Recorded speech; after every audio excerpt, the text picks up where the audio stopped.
시간이 되었습니다. 피아노 조각에 맞춰서 살아계신 하나님께 예배드리겠습니다.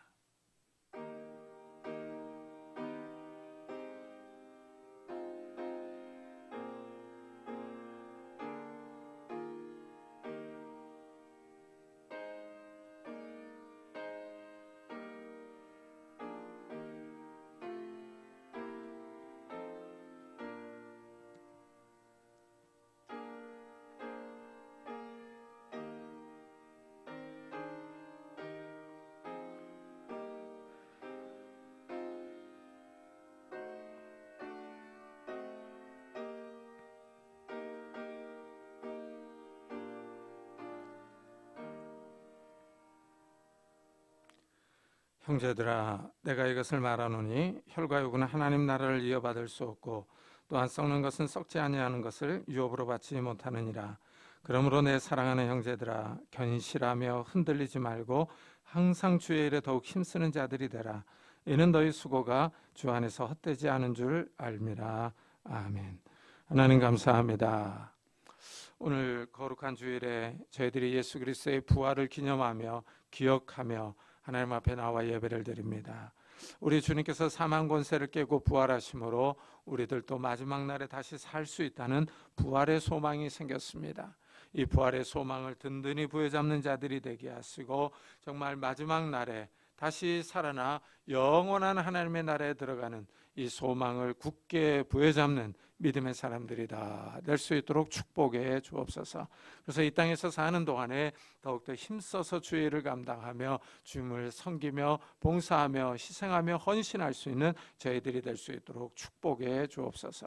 이 시간 성령 하나님께서 우리와 함께 해주실 것을 믿사옵고 예수 그리스도의 이름으로 기도드리옵나이다. 아멘.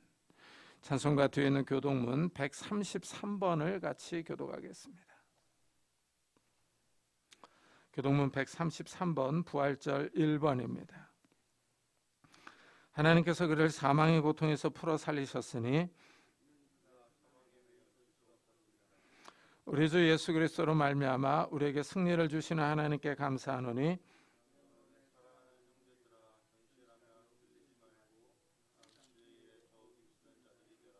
이 말을 할 때 예수께서 친히 그들 가운데 서서 이르시되 너희에게 평강이 있을지어다 하시니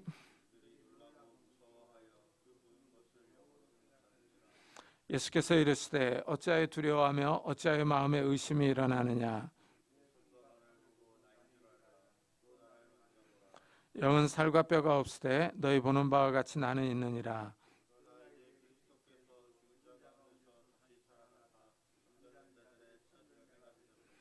예수께서 이르시되 나는 부활이요 생명이니 나를 믿는 자는 죽어도 살겠고 무릇 살아서 나를 믿는 자는 영원히 죽지 아니하리니 이것을 내가 믿느냐. 이르되 주여 그러하이다. 주는 그리스도시요 세상에 오시는 하나님의 아들이신 줄 내가 믿나이다. 아멘. 사도신경으로 신앙을 고백하겠습니다. 전능하사 천지를 만드신 하나님 아버지를 내가 믿사오며 그 외아들 우리 주 예수 그리스도를 믿사오니 이는 성령으로 잉태하사 동정녀 마리아에게 나시고 본디오 빌라도에게 고난을 받사 십자가에 못 박혀 죽으시고 장사한 지 사흘 만에 죽은 자 가운데서 다시 살아나시며 하늘에 오르사 전능하신 하나님 편에 앉아 계시다가 저로서 산 자와 죽은 자를 심판하러 오시리라. 성령을 믿사오며 거룩한 공회와 성도가 서로 교통하는 것과 죄를 사하여 주시는 것과 몸이 다시 사는 것과 영원히 사는 것을 믿사옵나이다. 아멘. 우리 다 같이 자리에 앉으셔서 찬송가 160장을 부르겠습니다.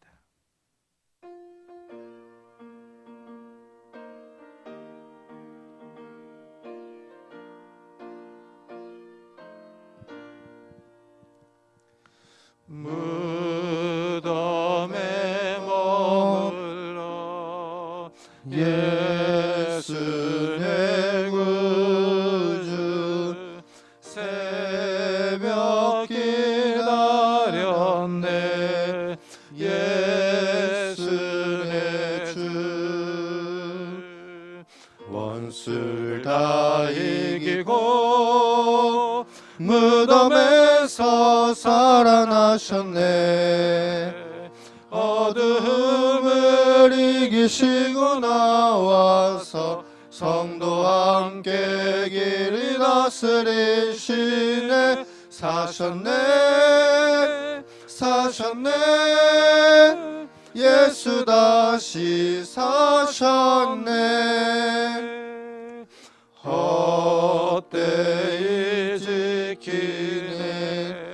예수 내 구주. 헛되이 봉하네 예수 내 주. 원수를 다 이기고 무덤에서 살아나셨네. 어둠을 이기시고 나와서 성도와 함께 길이 다스리시네. 사셨네 사셨네 예수 다시 사셨네. 거기 못 가두네 예수 내 구주. 우리를 살리네 예수 내 주. 원수를 다 이기고 무덤에서 살아나셨네. 어둠을 이기시고 나와서 성도와 함께 길이 다스리시네. 사셨네 사셨네 예수 다시 사셨네. 장성욱 전사님께서 대표 기도해 주시겠습니다.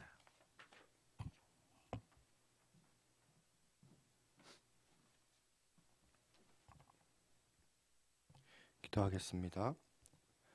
사랑이 많으신 하나님 아버지, 오늘도 우리를 인도하사 주님의 은혜 가운데 한 주간의 삶을 잘 마무리하고 주님의 날을 맞아 예배당에 나와서 하나님을 예배하게 하시니 감사합니다. 주님, 이런 하나님의 은혜에 우리는 감사하지 못하고 우리의 소견에 옳은 대로 살아가는 때가 너무나도 많습니다. 우리의 이런 연약함과 죄된 모습들을 주님 용서하여 주시고 하나님의 크신 사랑과 은혜 가운데 우리를 긍휼히 여기사 그리스도의 보혈로 우리를 다시 한번 깨끗게 씻어 주시옵소서. 그리스도를 힘입어 거룩한 하나님의 자녀로 살아갈 힘과 능력을 주시고 빛 가운데 거할 수 있도록, 그리고 빛 대신 예수님 앞으로 계속해서 나아갈 수 있도록 담력과 믿음을 주님 더하여 주시옵소서. 주님, 특별히 오늘은 부활주일로 하나님 앞에 예배를 드립니다.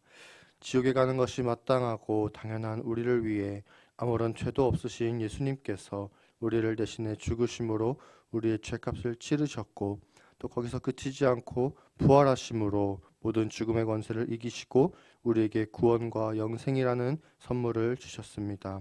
하나님, 이 크신 은혜에 언제나 감사하게 하시고 살아가는 모든 날 동안 잊지 않게 주님 도와주시옵소서. 또 우리의 매일의 삶 가운데 예수님과 동행하며 나의 죄인된 모습을 십자가에 못 박고 의에 대해 사는 그 부활의 은혜가 날마다 있을 수 있도록 주님 도와주시옵소서. 하나님, 이 시간 교회를 위해서 기도합니다. 주께서 사랑하시는 은혜샘 교회에 우리를 불러주셨으니 모든 성도 한 사람 한 사람이 예수 그리스도를 본받아 살아가게 하시고 그리스도의 머리 아래에 한몸된 공동체로서, 한몸된 지체로서 서로 사랑하며 하나 되고 희생하고 섬길 수 있도록 주님 도와주시옵소서. 내 이웃을 내 몸과 같이 사랑하라 라는 그 말씀을 순종하게 하시고 믿음 안에 하나가 되어 하나님 나라라는 그 표대를 향하여서 끝까지 달려나갈 수 있도록 주님 힘을 더하여 주시옵소서. 이 땅의 복음화를 위해서 힘쓰는 우리 교회가 되게 하여 주시고 그리스도의 향기를 전할 수 있도록, 또 그런 많은 성령의 열매가 맺힐 수 있도록 주님 은혜를 더하여 주시옵소서. 이 시간 담임 목사님을 위해서 기도합니다. 주께서 사랑하시는 우리 교회를 위하여서 주의 종 김명욱 담임 목사님을 세워주셨으니 목회하시는 그 삶 가운데 기름 부어주시고 은혜를 더하여 주셔서 하나님께서 맡기신 그 사명을 감당하는 그날까지 끝까지 달려나갈 수 있도록 도와주시고 예수 그리스도를 끝까지 사랑할 수 있도록 주님 도와주시옵소서. 이를 통하여 하나님 앞에서 언제나 착하고 충성된 종이라 일컬음 받는 우리 담임 목사님 되게 하여 주시고 영역 간의 강건함을 허락하여 주셔서 맡은 사명을 다할 수 있도록 도와주시옵소서. 가정 가운데도 은혜를 더하여 주셔서 언제나 화목하고 주님 안에서 사랑이 넘치는 가정이 되게 하여 주시고 무엇보다 하나님을 가장 사랑하는 한 사람의 예배자, 한 사람의 그리스도인이 되게 하여 주시옵소서. 주님, 이 시간 교회 환우들을 위해서 기도합니다.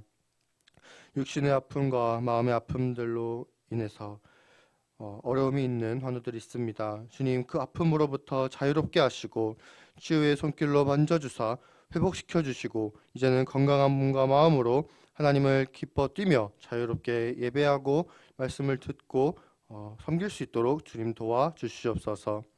이 시간 선포되어지는 말씀을 위해서 기도합니다. 말씀이 우리 마음 가운데 자리 잡게 하시고 말씀을 통한 우리의 삶의 변화가 날마다 있을 수 있도록 주님 은혜를 더하여 주시옵소서. 특별히 오늘 말씀을 통하여서 또 한 주간 살아갈 힘을 더하여 주시고 그 말씀을 통하여서 승리하는 은혜가 날마다 있을 수 있도록 주님 도와주시옵소서. 오늘 예배를 받기 합당하신 주님을 찬양합니다. 마치는 순간까지 주님 함께 하실 것을 믿사오며 예수님의 이름으로 기도드립니다. 아멘.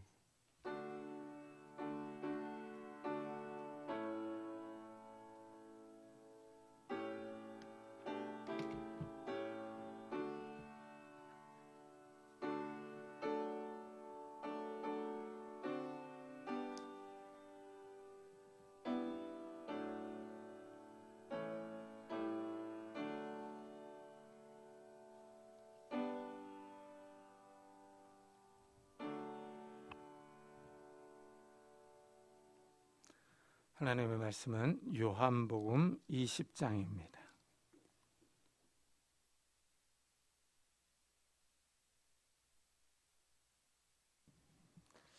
요한복음 20장 19절부터 23절까지 저와 여러분이 한 절씩 교독하겠습니다.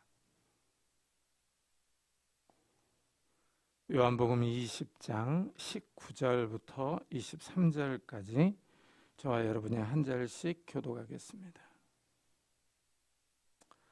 이날 곧 안식 후 첫날 저녁 때에 제자들이 유대인들을 두려워하여 모인 곳에 문들을 닫았더니 예수께서 오사 가운데 서서 이르시되 너에게 평강이 있을지어다.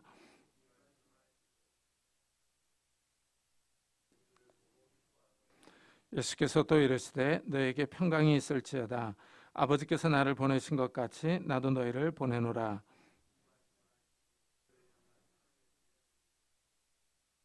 다 같이 너희가 누구의 죄든지 사하면 사해질 것이요 누구의 죄든지 그대로 두면 그대로 있으리라 하시니라. 아멘.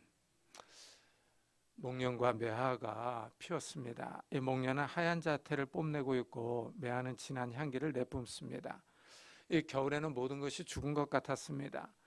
언제 봄이 와서 푸른 새싹이 돋아날까 하는 의구심이 있었습니다. 강원도에는 폭설이 내려서 봄이 오지 않을 것 같더니 꽃들이 피기 시작합니다. 긴 겨울을 이겨내고 화사하고 아름다운 꽃들이 핍니다. 사람들은 죽으면 모든 것이 끝이라고 생각합니다. 겨울에는 식물이 죽은 것 같습니다. 봄이 오지 않을 것만 같았습니다. 그러나 시간이 지나가면 싹이 나고 꽃이 핍니다. 이와 마찬가지로 사람이 죽으면 모든 것이 끝난 것 같지만 죽은 후에 부활이 있습니다. 우리는 다시 살아날 때가 있습니다.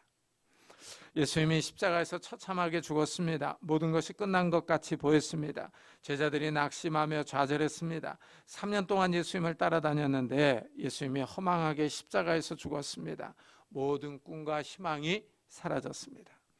제자들은 예수님이 예루살렘에 올라가면 왕이 될 것으로 생각했습니다. 예수님이 왕이 되면 좌우에 누가 앉을 것인가를 놓고 경쟁했습니다.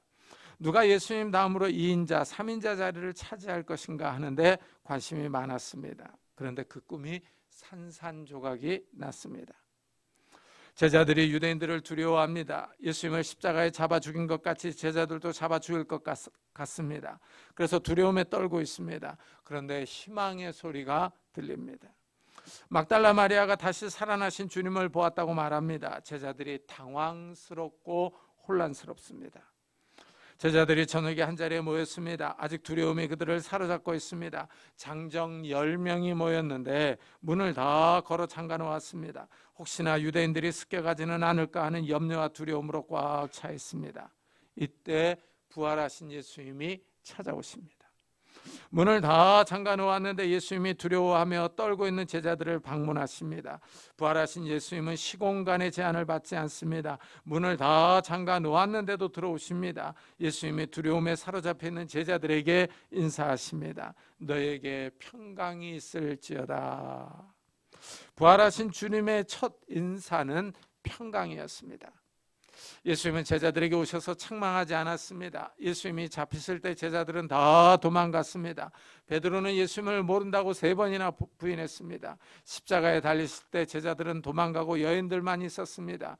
제자들이 의리가 없고 용기가 부족했습니다. 예수님은 너 그때 왜 도망갔어?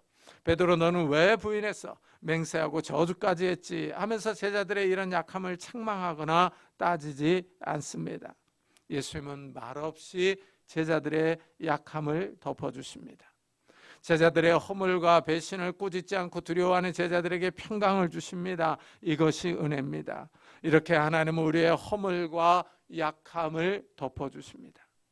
우리의 있는 모습 그대로 받아주십니다. 하나님이 우리에게 찾아오실 때 우리는 더러운 죄인이었습니다. 그러나 하나님이 우리를 용서해 주시며 우리를 받아주셨습니다.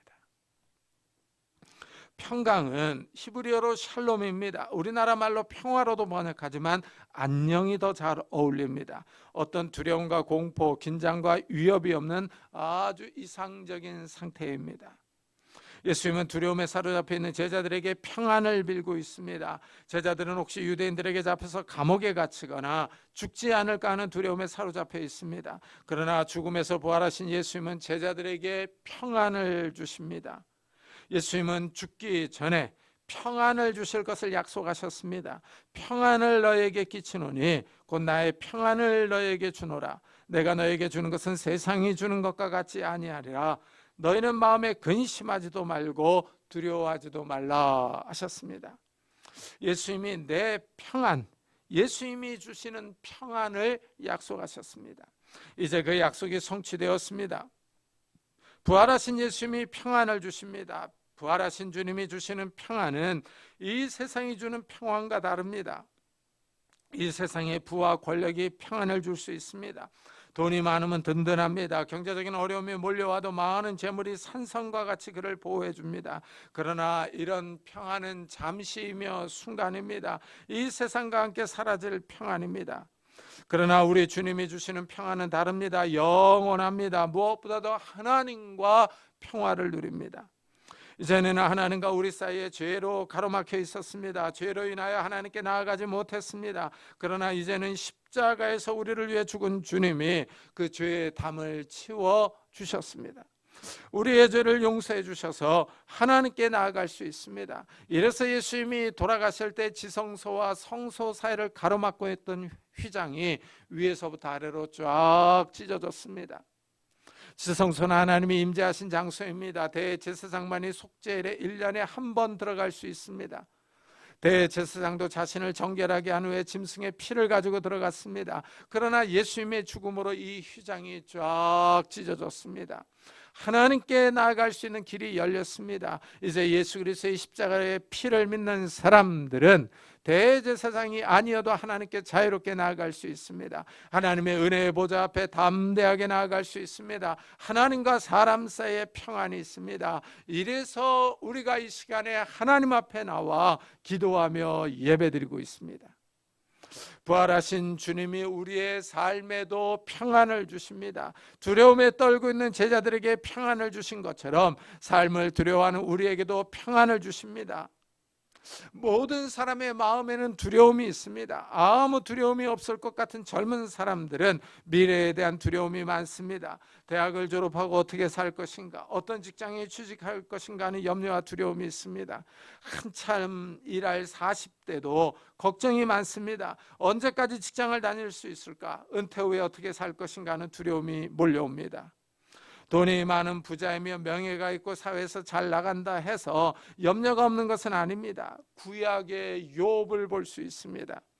이 사람은 아주 거부였습니다. 동양 최대 갑부였습니다. 아들 7과 딸 3이 있습니다. 하나님을 잘 섬기는 아주 경건하고 의로운 사람입니다. 그런데 아이러니하게도 이 사람에게도 두려움과 무서움이 있었습니다. 욥이 고난 가운데 있을 때 이렇게 말합니다. 내가 두려워하는 그것이 내게 임하고 내가 무서워하는 그것이 내 몸에 미쳤구나 합니다. 평소 건강하고 부하게 잘 살고 있었지만 두려워하는 것이 있었습니다. 혹시 파산하지는 않을까, 혹시 내 몸에 병이 생기지는 않을까 하는 두려움이 있었습니다. 그런데 그 무서워하는 것이 결국 찾아왔다고 말합니다. 이것을 보면 아무리 부자이고 건강해도 높은 권력이 있어도 두려움이 있습니다. 혹시 암에 걸리지는 않을까, 회사가 경제적으로 파산하지는 않을까, 직장이 좋아도 혹시 이번 승진에서 제외되지는 않을까, 해임을 당하지는 않을까, 이런저런 걱정과 두려움이 떠나지 않습니다. 목에 조금만 이상이 있고 이물질이 있는 것 같은 느낌이 들면은 별의별 생각을 다 합니다. 혹시 암은 아닐까 하는 괜한 두려움이 우리를 사로잡습니다. 또한 우리가 사는 시대가 불안합니다. 경제와 국내의 정치가 불안정합니다. 여기에 기후변화가 심해서 날씨도 아주 불안정합니다. 이런 시대를 살아가는 우리에게 부활하신 주님의 첫 인사는 평안이었습니다. 우리 주님은 우리가 평안하기를 원하십니다. 우리를 향한 하나님의 생각은 재앙이 아니라 평안입니다. 고난과 환난이 아니라 평안입니다. 두려움이 아니라 평안입니다. 참된 평안은 우리가 예수님을 만날 때 생깁니다. 예수님이 우리에게 찾아오실 때 평안과 안식이 있습니다. 주님이 없는 평안은 임시적이며 한계가 있습니다. 세상이 주는 평안입니다. 주님이 주시는 평안이 있어야 합니다. 부활하신 주님이 찾아오실 때 참된 평안이 우리의 삶에 임합니다. 사도 바울은 우리에게 이 평안이 어떻게 왔는지를 설명합니다. 그때 너희는 그리스도 밖에 있었고 이스라엘 나라 밖의 사람이라 약속의 언약들에 대하여는 외인이요 세상에는 소망이 없고 하나님도 없는 자이더니 이제는 전에 멀리 있던 너희가 그리스도 예수 안에서 그리스도의 피로 가까워졌느니라 합니다. 우리는 이방인들이었습니다. 그리스도 밖에 있었던 사람입니다. 세상에서 참된 소망이 없었습니다. 하나님도 없었습니다. 무엇보다도 멀리 있었던 사람들입니다. 이 표현이 마음에 와닿습니다. 이스라엘에서 지리적으로 보면 우리나라는 아주 멀리 떨어져 있었습니다. 그러나 그리스도의 피로 우리가 가까이 갈 수 있었습니다. 그리스도의 복음이 한반도에까지 전파되었습니다. 우리는 유대인들하고 아무런 상관이 없던 사람들입니다. 사실 과거에는 유대인들의 존재조차 모르고 살던 사람들입니다. 저는 어렸을 때 유대인들을 본 적이 없습니다. 네덜란드에서 유대인들을 처음 보았을 때 정말 신기했습니다. 성경에 나오는 사람들을 실제로 보았습니다. 성경에만 나올 것 같았던 유대인들이 우리와 같이 이 땅에서 살고 있었습니다. 예수님이 오시기 전에는 유대인과 이방인은 섞일 수 없는 사이였습니다. 유대인들이 이방인을 부정하다고 여겼습니다. 개로 취급했습니다. 그들의 법에 따르면 유대인은 이방인과 교제할 수 없습니다. 물과 기름처럼 섞일 수 없는 사이였습니다. 그러나 예수님이 오심으로 이 둘이 예수를 믿는 믿음으로 하나가 되었습니다. 사도 바울은 계속 이렇게 말합니다. 또 오셔서 먼 데 있는 너희에게 평안을 전하시고 가까운 데 있는 자들에게 평안을 전하셨으니 이는 그로 말미암아 우리 둘이 한 성령 안에서 아버지께 나아감을 얻게 하려 하심이라. 멀리 있던 우리와 같은 이방인이나 가까이 있던 유대인이나 예수를 믿어 평안을 얻습니다. 부활하신 예수님의 첫 인사는 평안이 있을지어다 였습니다. 예수님은 우리가 평안하기를 원하십니다. 이 세상의 모든 걱정과 근심을 내려놓고 예수 그리스도 안에 있는 평안을 누리시기를 바랍니다. 이 부활절에 부활하신 예수님의 인사를 빌어서 우리 성도님들의 산업과 가정과 건강에 평안이 넘치기를 축복합니다. 죽었던 사람이 다시 살아나서 찾아온다면 모든 사람이 놀랄 겁니다. 어안이 벙벙할 겁니다. 제자들이 지금 그런 상황입니다. 도저히 믿어지지 않습니다. 어떻게 죽었던 사람이 다시 사느냐 이것입니다. 예수님은 의심하는 제자들을 안정시키기 위해서 친히 몸의 상처를 보여주십니다. 이 말씀을 하시고 손과 옆구리를 보이시니 제자들이 주를 보고 기뻐하더라.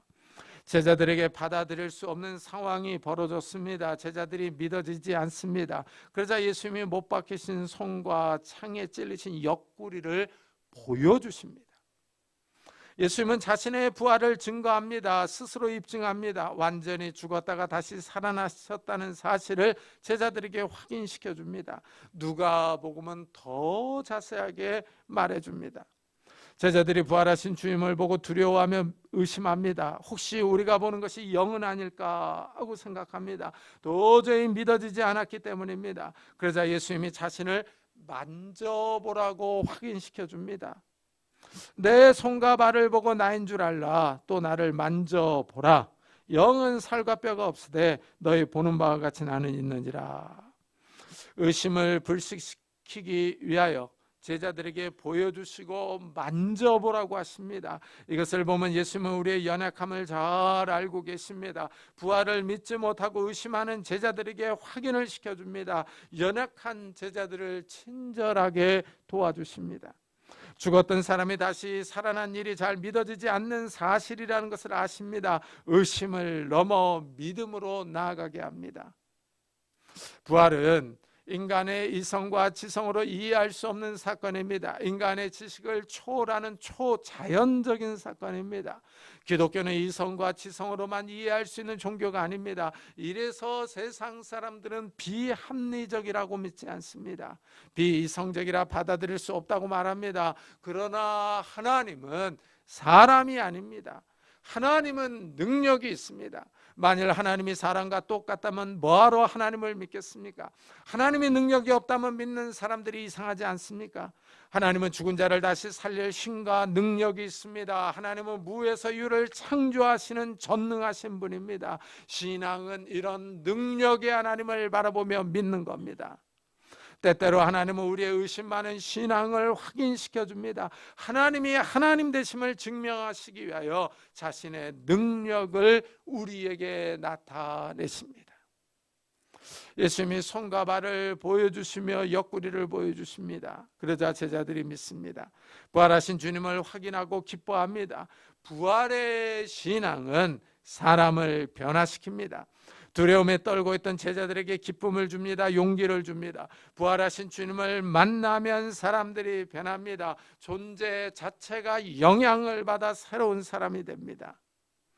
예수님은 십자가에 죽기 전에 제자들에게 근심이 변하여 기쁨이 될 것을 말씀하셨습니다. 지금은 너희가 근심하나 내가 다시 너희를 보리니 너희 마음이 기쁠 것이요 너희 기쁨을 빼앗을 자가 없으리라. 부활하신 예수님이 다시 오실 때 제자들은 기뻐할 것입니다. 이 기쁨을 빼앗을 자가 없습니다.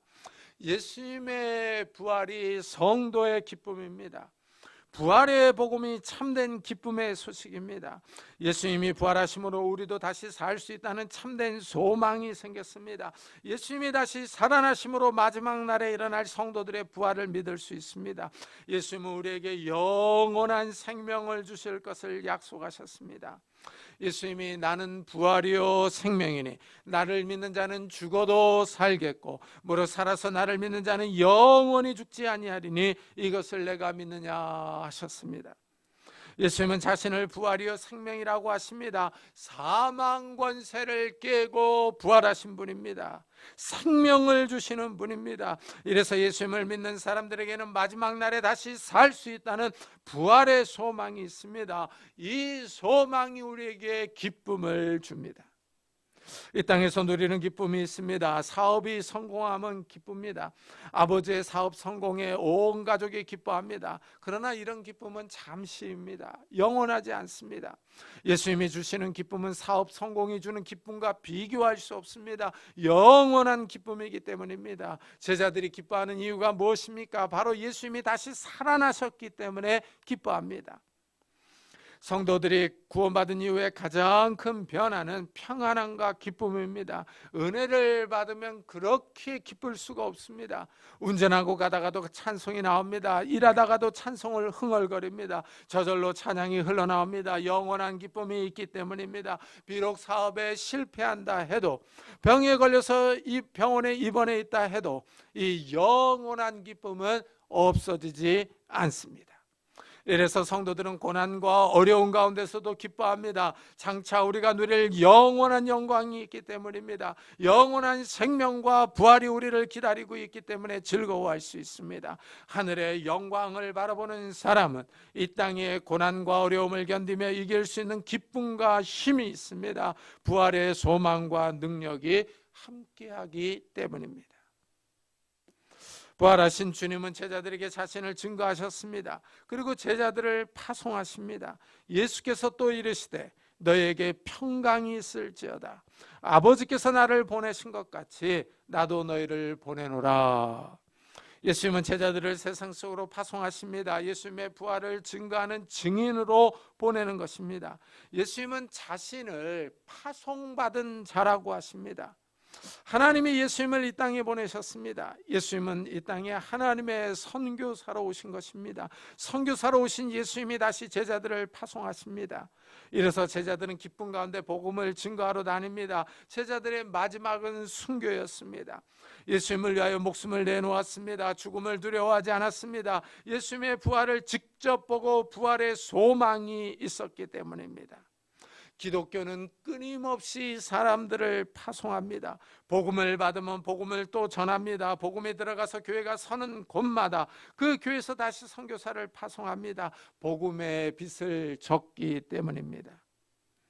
복음을 받아들이는 자마다 복음을 전해야 할 책임과 의무가 있기 때문입니다. 복음은 예수님의 십자가 부활을 증거하는 일입니다. 부활의 증인으로 선교사를 파송하는 것입니다. 예수님이 제자들을 세상에 파송하십니다.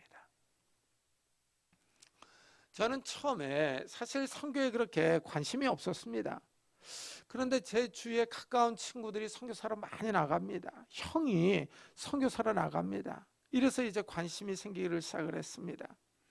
또한 성경을 읽어보니 하나님의 계획과 뜻은 예수님의 증인이 되는 것입니다. 부활의 증인입니다. 부활의 증인으로 선교사를 파송하는 것이 교회의 사명이라는 것을 확인할 수 있었습니다. 이래서 할 수 있으면 선교사를 도우려고 합니다. 예수님은 아버지께서 나를 보내신 것 같이 나도 너희를 보내노라 하십니다. 하나님이 예수님을 보내셨습니다. 보낸 분이 있고 보냄을 받은 분이 있습니다. 이와 같이 예수님도 제자들을 보냅니다. 이것을 보면 선교는 보내는 자와 보냄을 받은 자가 있어야 합니다. 복음을 받은 자라면 선교사를 보내든지 아니면 자신이 가든지 둘 중에 하나를 해야 합니다. 우리도 이 말씀을 염두에 둬야 합니다. 우리가 선교지로 가든지 아니면 선교사를 돕든지 둘 중 하나를 선택해야 합니다. 선교사를 보내는 것은 교회의 핵심 사명입니다. 이 선교사에게 동행하시는 분이 성령 하나님이십니다. 이 말씀을 하시고 그들을 향하사 숨을 내쉬며 이르시되 성령을 받으라 하십니다. 부활하신 예수님이 제자들을 향하여 숨을 내쉽니다. 제자들만 보내는 것이 아니라 성령 하나님도 함께 보내십니다. 제자들이 외롭지 않게 성령 하나님께서 동행하십니다. 숨을 내쉬는 행위는 하나님이 사람을 만드실 때 하신 행동을 기억하게 합니다. 여호와 하나님이 땅의 흙으로 사람을 지으시고 생기를 그 코에 불어넣으시니 사람이 생명이 되니라 합니다. 하나님이 흙으로 사람을 만드셨습니다. 사람의 코에 생명의 숨, 호흡을 불어넣으셨습니다. 그러자 생명체가 되었습니다. 흙으로 만든 사람이 생각하고 말하고 움직이며 먹고 마십니다. 하나님의 숨이 사람을 살아 움직이게 합니다. 이래서 우리가 숨을 쉬는 동안에는 살아 있습니다. 그러나 숨이 끊어지면 죽습니다. 더 이상 움직이지도 못하고 말하지도 못합니다. 하나님의 호흡이 사람을 움직이며 활동하게 만듭니다. 그런데 부활하신 예수님이 제자들에게 숨을 내쉽니다. 그리고 성령을 받으라 하십니다. 예수님은 여러 차례 성령이 오실 것을 말씀하셨습니다. 예수님이 영광을 얻으신 후에 죽고 부활하신 후에 새로운 보혜사가 오실 것을 약속하셨습니다. 이 보혜사는 성령의 다른 이름입니다. 위로자, 돕는 자라는 뜻입니다. 성령께서 오셔서 복음을 믿는 자들을 새롭게 창조하십니다. 성령께서 복음을 받아들이는 사람들에게 생명을 주십니다. 하나님의 생기가 사람에게 생명을 주었듯이 성령께서 새 생명, 영생을 주십니다. 성령이 임하셔서 또한 성도들과 함께 하십니다. 내가 아버지께 구하겠으니 그가 또 다른 보혜사를 너희에게 주사 영원토록 함께 있게 하리니 합니다. 성령께서 영원히 성도들과 함께 하셔서 도와주십니다. 성령께서 또한 우리를 가르치시며 생각나게 하십니다. 보혜사, 곧 아버지께서 내 이름으로 보내실 성령, 그가 너희에게 모든 것을 가르치고 내가 너희에게 말한 모든 것을 생각나게 하리라. 이 보혜사는 진리의 성령입니다. 예수님의 말씀을 생각나게 합니다. 이 점이 중요합니다. 우리가 이 악한 세상에서 살아갈 때 성령께서 말씀으로 우리를 도전하시며 충동하시는 겁니다. 사람은 악으로 기울어지는 성향이 있습니다. 선한 것보다는 악한 것에 더 끌립니다. 악한 것을 더 선호하는 성향이 있습니다. 여기에 세상은 끊임없이 세상의 즐거움을 누리라고 우리를 유혹합니다. 세속화의 유혹이 거셉니다. 악한 마귀는 이런 상황을 부추기며 우리를 시험합니다. 우리를 자꾸 악의 세력으로 이끌어가려고 합니다. 성도들이 약한 세상에서 살면서 이런 유혹과 시험을 늘 받습니다. 이때 성령 하나님께서 자꾸 말씀으로 우리를 도전하십니다. 말씀이 생각나게 합니다. 우리의 양심을 자극하여 악을 멀리하며 버리게 합니다. 여기서 충돌이 일어납니다. 우리의 악한 성향과 세상은 우리를 악으로 끌어가려고 합니다. 그러나 성령 하나님은 우리에게 거룩하게 경건하게 살 것을 요구합니다.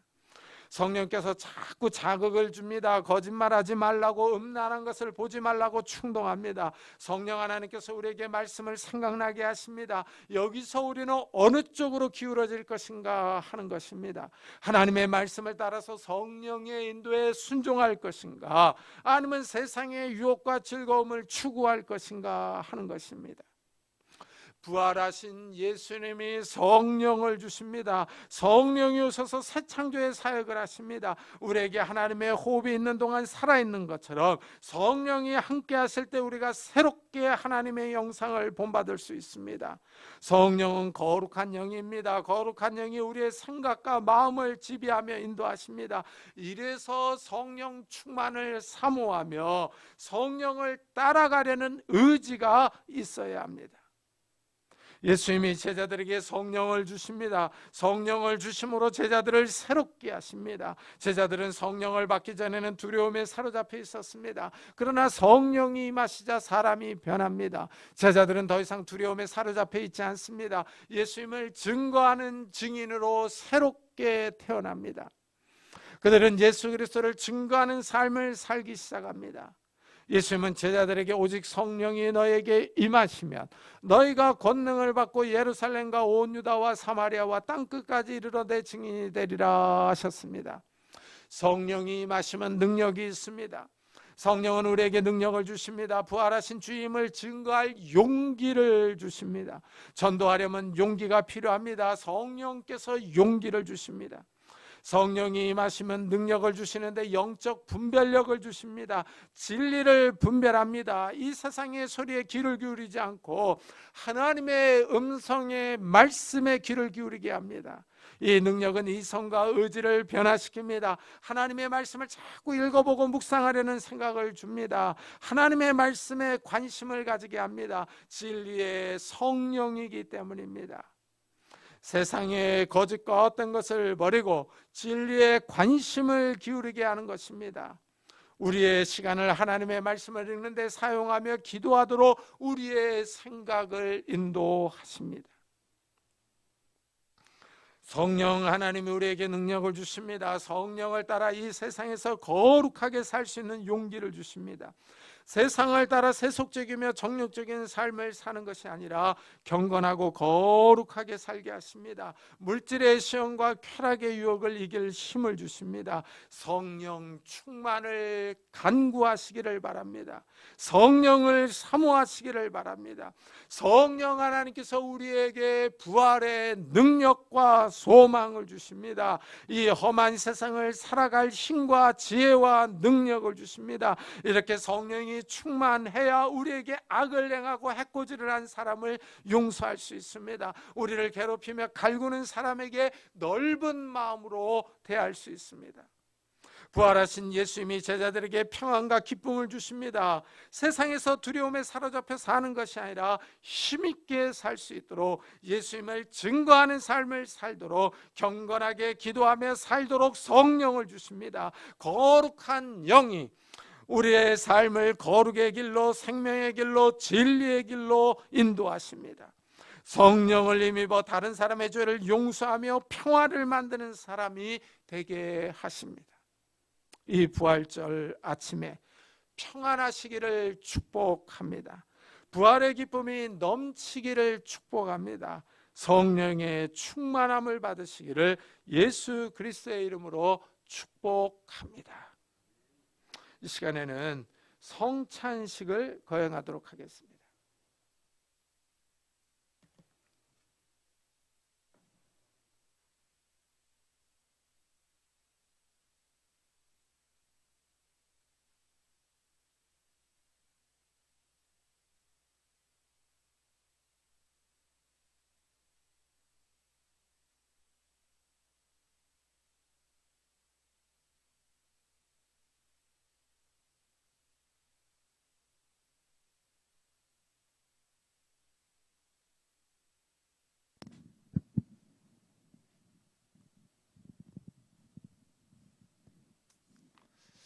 이 성찬식은 우리 주 예수 그리스도께서 친히 세우셨습니다.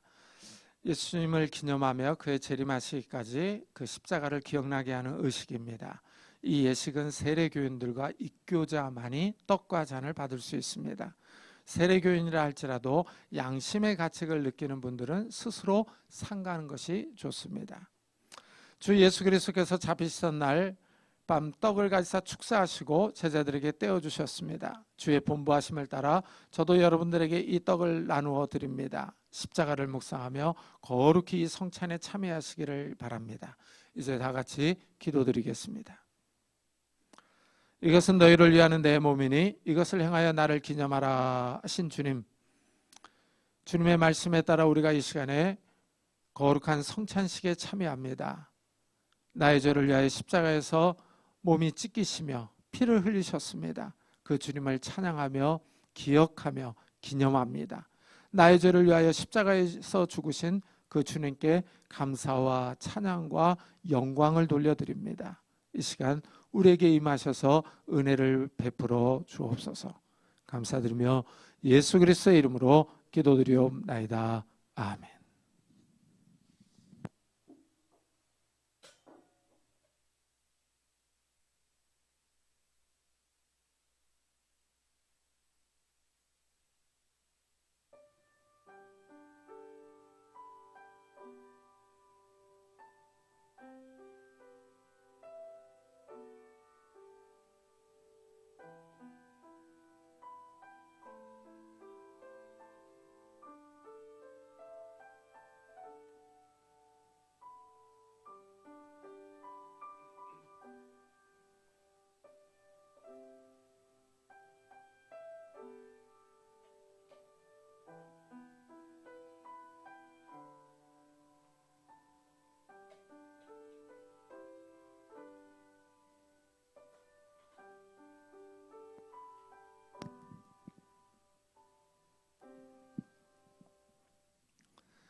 우리 주님께서 식후에 잔을 가지사 축사하신 후에 제자들에게 주시면서 이 잔은 나의 피로 세운 새 언약이니 이것을 행하여 마실 때마다 나를 기념하라 하셨습니다.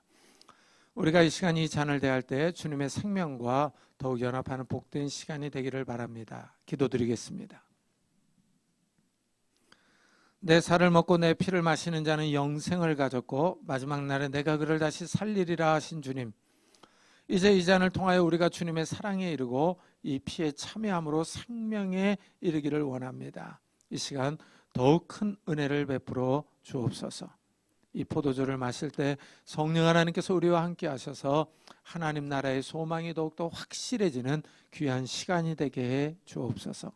감사드리며 예수 그리스도의 이름으로 기도드리옵나이다. 아멘.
기도드리겠습니다. 주님, 이 시간에 우리가 성찬식에 참여했습니다. 주님의 그 십자가와 부활의 능력과 소망과 기쁨이 우리의 삶에 가득하기를 원합니다. 이 부활의 소망과 기쁨으로 이 험한 세상을 힘있게 살아갈 수 있도록 축복해 주옵소서. 감사드리며 예수 그리스도의 이름으로 기도드리옵나이다. 아멘.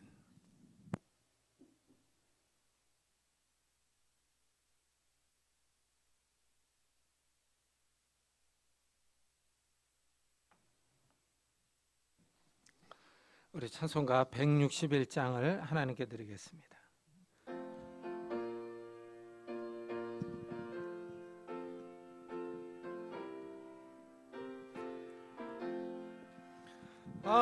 할렐루야 우리 구주 부활 승천하셨네. 세상 사람 찬양하니 천사와 파도다. 구주 예수 부활하사 사망 권세 이겼네. 구주 예수 부활하사 사망 권세 이겼네. 할렐루야 우리 예수 왕의 왕이 되시고 우리들의 중보 되심 성령 증거하시네. 구주 예수 부활하사 처음 열매 되셨네. 구주 예수 부활하사 처음 열매 되셨네. 할렐루야 우리 예수 은과 티가 없도다. 무덤 속에 있는 죄인 주가 일으키시네. 구주 예수 부활하사 영광 주로 오시네. 구주 예수 부활하사 영광 주로 오시네. 주님 감사합니다. 이 부활의 기쁨을 저희들에게 허락해 주시고 정말 이 부활의 능력과 지혜와 소망으로 살게 하시니 감사합니다. 정말 이 부활의 은혜에 감사하면서 하나님께 귀한 예물들을 들고 왔습니다. 이 예물을 받아주시고 우리의 삶을 받아주시기를 원합니다. 하나님께서 우리의 삶에 찾아오셔서 하나님의 능력과 지혜와 은혜와 복을 허락해 주옵소서, 건강을 허락해 주옵소서. 그래서 이 땅에서 힘있게 일하며 주님을 섬기며 살아갈 수 있도록 축복해 주옵소서. 하나님, 연로하신 부모님에게 건강을 주시고 우리 사랑스러운 자녀들에게 건강과 지혜와 능력과 은혜를 더하여 주옵소서. 부부가 화목하며 부모와 자녀가 화목할 수 있도록 축복해 주옵소서. 결혼 청년기엔 우리 자녀들에게 좋은 배우자들을 허락하셔서 아름다운 가정들을 이루게 하여 주시고, 취업을 준비하는 우리 자녀들에게 하나님께서 예비하신 곳으로 인도해 주시며, 학업 중에 있는 우리 자녀들에게 하나님께서 건강과 지혜를 허락해 주옵소서. 하나님, 정말 새 생명을 위해서 기도하는 가정들마다 하나님께서 태문을 열어주셔서 하나님이 주시는 새 생명들이 있도록 복을 허락해 주옵소서. 하나님, 또한 주님 앞에 나올 때 육신의 질병으로 인하여 기도하는 성도님들이 있습니다. 이 시간에 능력의 손길로 안수하여 주옵소서. 예수 그리스도의 이름으로 미안하니 더러운 질병들아 다 떠날지어다. 예수 그리스도의 이름으로 미안하니 더러운 귀신들아 떠날지어다. 강건할지어다. 하나님께서 주시는 강건함이 우리 육신 가운데 있게 하여 주셔서 우리가 이 땅을 힘있게 살아갈 수 있도록 축복해 주옵소서. 또한 우리의 마음을 괴롭히는 조울증과 우울증들, 염려와 걱정과 근심과 두려움들 다 떠나갈 수 있도록 축복해 주셔서 하나님이 주시는 담대함과 기쁨과 평안이 우리의 마음을 지배할 수 있도록 은혜를 베풀어 주옵소서. 오늘도 복음 사역을 위해 수고하는 우리 선교사들을 축복하셔서 이 선교사에게 큰 열매들이 있게 하시고 많은 영혼들이 주님 앞에 돌아오는 놀라운 결실들이 있도록 축복해 주옵소서. 우리가 드리는 이 예물이 우리가 이 선교사님들에게 사용되는 것을 바라보며 우리 안에 기쁨과 보람들이 있도록 축복해 주옵소서. 감사드리며 예수 그리스도의 이름으로 기도드리옵나이다. 아멘. 교회 소식을 알려드리겠습니다. 이번 주에 읽을 성경 본문은 레위기 2장부터 8장, 왕상 2장부터 왕상 8장, 왕상 2장부터 8장 1절부터 34절까지입니다. 이 8장이 길어서 두 부분으로 나눠놨습니다. 잠언 1장부터 7장, 골로새서 2장부터 데살로니가전서 4장입니다. 오늘은 부활주일로 지켰습니다. 우리가 성찬식을 거행했는데요. 한 주간도 주님의 십자가 부활을 묵상하면서 살았으면 좋겠습니다. 그리고 이 부활절을 맞아 우리 김성필 전사님이 떡을 내셨습니다. 하나씩 가져가시기 바랍니다. 그리고 4월 예배위원이 나왔는데요. 주보를 참고해 보시기 바랍니다. 우리 다 같이 자리에서 일어나셔서 살아계신 주 부르고 예배 마치도록 하겠습니다.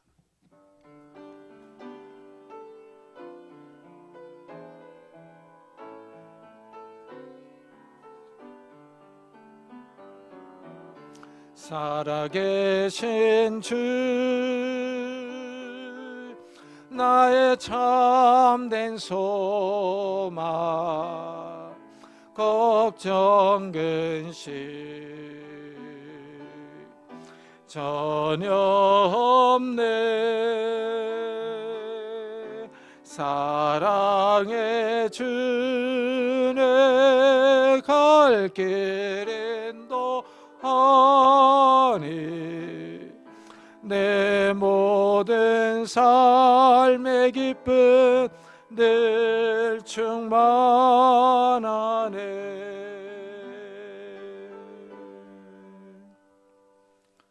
지금은 우리 주 예수 그리스도의 은혜와 하나님의 사랑과 성령님의 교통하심이 부활의 소망과 기쁨과 능력을 안고 돌아가는 우리 사랑하는 성도들에게 지금부터 영원토록 함께 있을지어다. 아멘.